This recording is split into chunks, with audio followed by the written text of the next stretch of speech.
नमस्कार। Cinema hall में आपका स्वागत है। मैं अजय ब्रह्मात्मज। आज रक्षाबंधन का रिव्यू। रक्षाबंधन आनंद एल राय की फिल्म है और यह आज सिनेमा घर में रिलीज हुई है। फिल्म में अक्षय कुमार और भूमि पेडनेकर मुख्य भूमिकाओं में हैं। उसके अलावा 4 नई लड़कियां हैं जिन्होंने अक्षय कुमार की बहनों का काम किया है। जैसा कि प्रचार से आप जानते ही होंगे कि यह भाई बहन के रिश्तों की कहानी है। भाई के ऊपर जिम्मेदारी है कि वह अपने चारों बहनों की शादी करने के बाद ही शादी कर सकता है। उसकी माँ ने मरते समय यह वचन लिया था उससे। इसी वचन से बंधा हुआ फिल्म का नायक लगातार संघर्ष कर रहा है और वह चाहता है कि उसके चारों बहनों की शादी सही समय पर और सही योग्य वर से हो जाए। फिल्म की कहानी चांदनी चौक की है, परिवेश चांदनी चौक का है। पहले ही मैं इत्तला कर दूं कि यह फिल्म शहरी दर्शकों के लिए नहीं है, खास करके शहरी मानसिकता के दर्शकों के लिए नहीं है।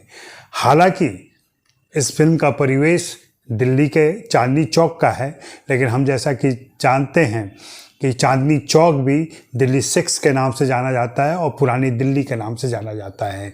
तो पुरानी दिल्ली में पुराने रिश्ते हैं, पुराने संस्कार हैं, पुरानी बातें हैं, पुरानी आदतें हैं जो अभी तक शायद उन गलियों में जिंदा हैं।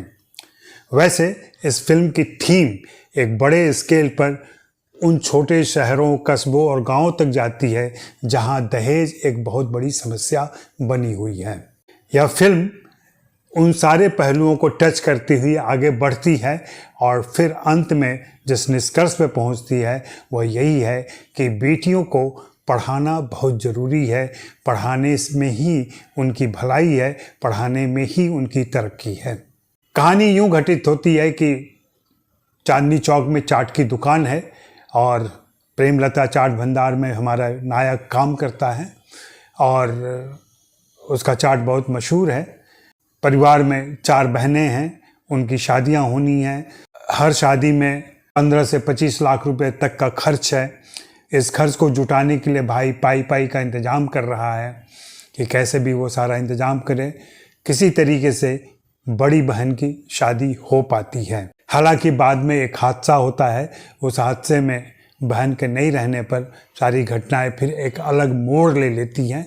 आनंद एल राय और उनके लेखकों हिमांशु शर्मा और कनिका ढिल्लों ने फिल्म को इस तरीके से बुना और इसकी संरचना ऐसे तैयार की है कि फिल्म शुरू में काफ़ी हंसाती हुई आगे बढ़ती है। सारे कैरेक्टर कॉमिकल लगते हैं, वे एक दूसरे पर फप्तियाँ कसते हैं, एक दूसरे पर छींटे कसते हैं और फिर हंसी मजाक करते हुए कहानी आगे बढ़ती जाती है और फिर एक ख़ास मुकाम तक जाने के बाद से यह भावनाओं के भंवर में फंसती है जहां से कहानी एक नई दिशा में मुड़ती है, एक नया मोड़ लेती है। जिस तरीके से लेखकों और निर्देशकों ने फिल्म का निर्वाह किया उसमें कई अंतर्विरोध रह जाते हैं, कुछ असंगतियां रह जाती हैं जिस पर सवाल अनुत्तरित रह जाते हैं। इन सवालों पर अगर हम टिके रह गए तो हमें यह फिल्म बिल्कुल तर्कहीन लगेगी, अतार्किक लगेगी और ऐसा लगेगा कि यह फिल्म कुछ रूढ़िवादी किस्म की हो गई है और कुछ पिछड़े समय की बात करती है, कुछ पिछले समय की बात करती है। फिल्म जिस दर्शक समूह के लिए बनाई गई है, खास करके जैसा कि निर्देशक लगातार बोलते रहे हैं कि यह फिल्म उन छोटे शहरों के लिए है जो हमारी चिंता का विषय नहीं रह गए हैं। यह उन शहरों, कस्बों और गांवों में प्रचलित दहेज की मान्यताओं, दहेज की परंपराओं और दहेज की समस्याओं को लेकर बात करती है और कैसे परिवार इसके पीछे तबाह होते हैं, इसकी कहानी कहती है। फिल्म में भाई बहन का नोक झोंक, भाई बहन के रिश्ते को बहुत अच्छे तरीके से लेखकों ने तैयार किया है। उनके बीच एक प्रगाढ़ संबंध है और उस प्रगाढ़ता की वजह से ही बहन और भाई एक दूसरे से जुड़े हुए हैं और चाहते हैं कि कैसे भी उनका परिवार खुशहाल बना रहे। इस खुशहाली की सबसे बड़ी शर्त यही है कि चारों बहनों की शादी हो जाए। इसी ख्वाहिश में हमारा नायक हमारा हीरो लगातार परेशान रहता है और बाद में इतना उत्तेजित होता है कुछ घटनाओं से कि वह इन सब के विरोध में चला जाता है और फिर यह तय करता है कि वह जो धन इनके दहेज के लिए जमा कर रहा था वह धन अब उनकी पढ़ाई में लगाएगा। मेरा सवाल है कि यह बात उसके जहन में पहले क्यों नहीं आती है। मान लेते कि अगर वो अपने 4 बहनों की पढ़ाई पर ज़्यादा ध्यान देता और फिर उनकी शादी की समस्या आती, या हो सकता है शादी की समस्या ही नहीं आती, फिर अलग ढंग से कहानी चल सकती थी। लेकिन यहाँ फिल्म में लेखक निर्देशक ने जो दिया है उसमें ये सवाल थोड़े अनुत्तरित रह जाते हैं। और भी थोड़ी दिक्कतें हैं फिल्म के अंदर, कहानी के अंदर, जिस तरीके से सरल तरीके से और एक सरलीकरण किया गया है, समस्याओं का सरलीकरण है फिल्म में। फिल्म शुरू के 1 घंटे में तो इस तरीके से जाती है कि जैसे वो कुछ महीनों की कहानी कह रही है, लेकिन बाद में घटनाएं इतनी तेज़ी से घटती हैं और एक लंबे समय को उन्होंने छोटे समय में पकड़ने की कोशिश की है, वहाँ कहानी का तारतम्य उस तरीके से बना नहीं रह पाता है और सब कुछ जल्दी जल्दी निष्कर्ष पे पहुँचने की कोशिश दिखाई पड़ती है। फिल्म अपने उद्देश्य में सफल रहती है और मैं तो चाहूँगा कि देश के दर्शक और ख़ास करके इन कुप्रथाओं के शिकार दर्शक अगर इस फिल्म से सबक ले सकें, और जैसा कि फिल्म के अंदर संदेश भी दिया गया है कि दहेज लेने वालों से अधिक या दहेज देने वालों को सोचना होगा कि वे क्या करें।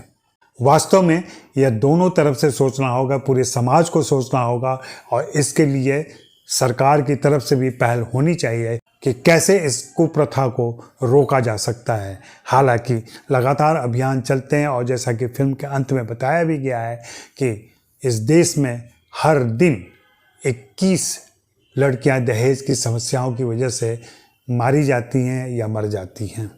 तो यह फिल्म एक निहित उद्देश्य के साथ बनी हुई है और उसको ये पूरा करती है। हालांकि फिल्म के स्ट्रक्चर में, फिल्म के शिल्प में और कलाकारों की अदाकारी में थोड़ी कमियां हैं।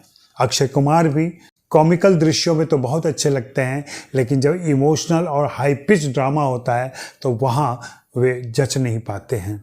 वहाँ ऐसा लगता है कि वो भावों को पकड़ नहीं पा रहे हैं, पकड़ भी रहे हैं तो उसको एक्सप्रेस नहीं कर पा रहे हैं। इसलिए फिल्म के आनंद के स्तर पर यह फिल्म थोड़ी कमज़ोर हो जाती है, लेकिन फिल्म अपने उद्देश्य में और एक महत्वपूर्ण उद्देश्य के साथ चलती है, इसलिए यह फिल्म इम्पॉर्टेंट भी है। और मुझे लगता है कि यह छोटे शहरों में, कस्बों में और गाँवों में देखी जाएगी और उन दर्शकों के बीच देखी जाएगी जो इस समस्या से जूझ रहे हैं। इस फिल्म के गाने बहुत ही मधुर हैं और फिल्म के विषय के अनुरूप हैं। मैं इरशाद कामिल और हिमेश रेशमिया को भी बधाई दूंगा कि उन्होंने अच्छा गीत संगीत दिया है, सटीक दिया है, क्योंकि आजकल जिस तरीके का फिल्म में गीत संगीत आता है जिसका तालमेल फिल्म की थीम से बिल्कुल नहीं रहता है, ऐसा इस फिल्म में नहीं है। फिल्म के संवाद चुटीले हैं और प्रासंगिक हैं।